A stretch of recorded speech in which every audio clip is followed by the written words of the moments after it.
जय हिंद दोस्तों, कैसे हैं आप सब। आई होप आप सब अच्छे ही होंगे। तो आज की इस वीडियो में हम बात कर लेते हैं फॉरेस्ट गार्ड के फिजिकल को लेके। तो फिजिकल की डेट आ गई है, 20 मार्च को लखनऊ में आपका फिजिकल है। तो जैसे इतना कम टाइम बचा है, तो इतने कम टाइम में आप कैसे प्रैक्टिस करें ताकि वहाँ पे क्वालिफाई कर जाओ। और जो जब मेरा फिजिकल हुआ था तो मैं अपना पर्सनल एक्सपीरियंस भी आपके साथ शेयर करूँगी। तो पहले हम बात करते हैं कि आप घर पे फिजिकल की तैयारी कैसे करें। तो पहले लड़कियों को लेके बात करते हैं। जैसे लड़कियों को 14 किलोमीटर की रनिंग 4 घंटे में तय करनी होती है। तो आप जब प्रैक्टिस करते हैं तो आप जो डेली प्रैक्टिस कर रहे हैं तो 7 किलोमीटर आप डेली रनिंग करें।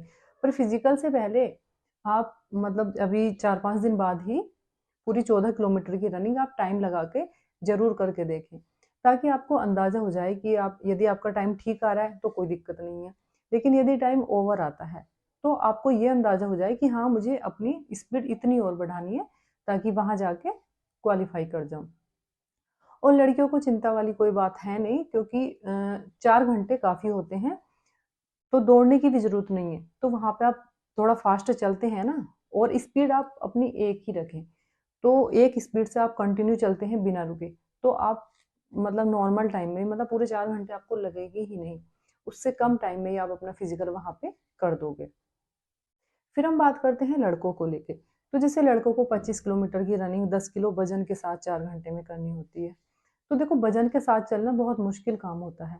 तो आप जैसे घर पे प्रैक्टिस कर रहे हैं, तो 10 से 15 किलोमीटर वज़न लेके आपको ज़रूर प्रैक्टिस करनी चाहिए। और देखो, आपको दोनों टाइम प्रैक्टिस नहीं करनी है, सिर्फ़ एक दिन में एक बार ही प्रैक्टिस करें, मॉर्निंग में कर लें, क्या इवनिंग में कर लें। क्योंकि मैंने अक्सर देखा है बच्चों को कि जैसे फिजिकल की डेट पास आती है तो वो ना थोड़े डर जाते हैं कि हाँ, मेरी प्रैक्टिस नहीं है तो मैं दोनों टाइम कर लूँ। तो दोनों टाइम रनिंग करने से बहुत ज़्यादा वीकनेस हो जाती है और आप एक टाइम भी अच्छे से नहीं कर पाते। इसलिए आप दिन में एक बार प्रैक्टिस करें, लेकिन अपना टाइम लगा के अच्छे से करें। और लड़कों का भी यही है, देखो, 2 या 3 बार तो आप ना करें क्योंकि 20 को फिजिकल है, लेकिन आप 10-11 तारीख में अ, अपने पूरे वजन के साथ 25 किलोमीटर की रनिंग टाइम लगा के एक बार घर पे ज़रूर कर लें, क्योंकि एक बार हमारी पूरी प्रैक्टिस होती है तो टाइम का आपको पता चल जाता है। देखो, किसी का अगर घर पे ठीक आता है तो कोई दिक्कत नहीं है, लेकिन अगर किसी का टाइम थोड़ा ओवर हो जाता है तो आप वहाँ जाके अपना स्पीड थोड़ी बढ़ा सकते हैं कि हाँ, इस स्पीड से चला था, इस वजह से नहीं हो पाया। और देखो वहाँ जब ग्रुप में आप रनिंग करते हैं तो वहाँ पे कोई नहीं रुकता, और पता होता है कि हाँ, हमें गवर्नमेंट जॉब मिल रही है, तो एक दूसरे को देख देख के ही कोई नहीं रुकता, सब कंटिन्यू चलते रहते हैं। तो इसीलिए आप घर पे जो डेली कर रहे हैं वो 10 से 15 किलोमीटर के बीच में करें, लेकिन एक दिन आप अपनी फाइनल रनिंग घर पे जरूर करके देख लें।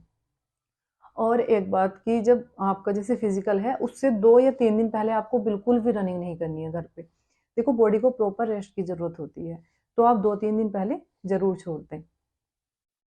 तो ऐसे यदि आप प्रैक्टिस करते हैं तो आपका फिजिकल क्वालिफाई हो जाएगा। फिर हम बात करते हैं जिस दिन आपका फिजिकल होता है। तो जैसे आपको फिजिकल के लिए जाना है तो आपको एडमिट कार्ड और आधार कार्ड लेके जाना है।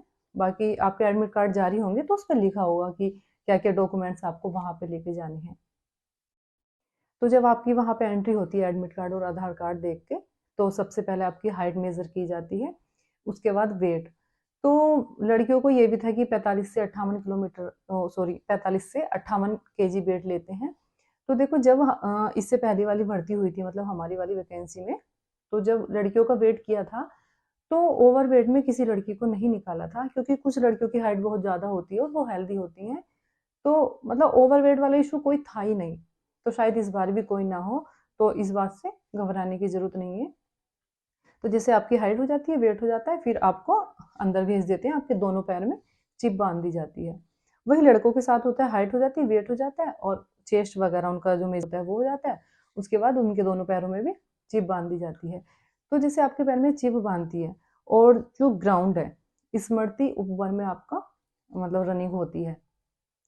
तो जैसे आप चिप बांध के जाते हैं तो जब आपकी रनिंग स्टार्ट होती है, तो जब आपका पैर मैट पे पड़ता है, वहाँ से आपका टाइम स्टार्ट हो जाता है। तो तब से आपको वहाँ से अपनी रनिंग स्टार्ट करनी होती है। तो कुछ बच्चों के कमेंट थे कि जो हम वहाँ पे रनिंग करते हैं तो जितने राउंड लगाते हैं हम खुद काउंट करते हैं या फिर चिप में आ जाते हैं। तो देखो वो राउंड आपको खुद से ही काउंट करने होते हैं, क्योंकि चिप वाले राउंड आपको लास्ट में पता चलता है जब सबकी रनिंग हो जाती है। उसके बाद 1.5-2 घंटे बाद एक लिस्ट लगाई जाती है क्वालिफाई और नॉट क्वालिफाई कैंडिडेट की। तो उसमें आपका लिखा होता है कि आपने इतने टाइम में इतने राउंड किए। तो आपको तो लास्ट में पता चला ना, तो इसलिए आपको अपने राउंड खुद से काउंट करने होते हैं वहाँ पे। और फिर कि जैसे वहाँ का ग्राउंड कैसा है, तो कच्चा ट्रैक नहीं है, पक्का ट्रैक है, कोई दिक्कत वाली बात नहीं है और बीच-बीच में पानी भी रखा होता है। और रनिंग करते पे आप बहुत ज़्यादा पानी ना पिएँ, क्योंकि देखो गर्मी, दिन में थोड़ी गर्मी रहती है, तो धूप में चलते हैं तो प्यास भी लगती है। लेकिन 1-2 घूँट आप हर राउंड पे पीते रहें और बहुत ज़्यादा पानी ना पिएँ। और मैंने जैसे जिस दिन मेरा फिज़िकल था, मैंने लड़कों को देखा था, वो कुछ खा पी रहे थे, जैसे चने-वने भी खा रहे थे, तो उससे उन्हें ना वॉमिटिंग हो रही थी। तो आप वो चीज़ें ना करें, सिर्फ़ जो पानी रखा है कहीं-कहीं उसको पी लें, बाकी खाने की चीज़ कोई ना खाएँ।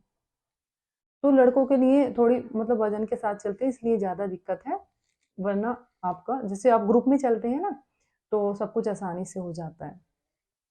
और फिर बात करते हैं कि टाइम कैसे देखेंगे, तो आप वॉच पहन के जा सकते हैं, क्योंकि जब हमारा हुआ था, तो हम वॉच पहन के गए थे। और देखो लड़कों के लिए भी ये है कि आप मतलब जैसे स्टार्टिंग में दौड़ना स्टार्ट ना करें। ऐसा होता है कि जैसे हम तुरंत ग्राउंड में गए और दौड़ना स्टार्ट कर दें, तो उससे आप जल्दी थक जाओगे, 25 किलोमीटर रनिंग नहीं कर पाओगे। तो आप जल्दी से दौड़ने की बजाय आप तेज़ स्पीड से चलें, तो बेहतर रहेगा। क्योंकि स्पीड आप अपनी स्टार्टिंग से फास्ट रखना और कंटिन्यू चलते रहना। मतलब अगर कहीं ज़रूरत पड़ती है तो बीच-बीच में थोड़ा-थोड़ा दौड़ सकते हैं, लेकिन आप स्टार्टिंग में तेज़ से ना दौड़ें, वरना वज़न लेके यदि आप स्टार्टिंग में दौड़ लेते हैं तो जल्दी से थक जाते हैं। तब हमारी रनिंग कंप्लीट करनी भी मुश्किल हो जाती है।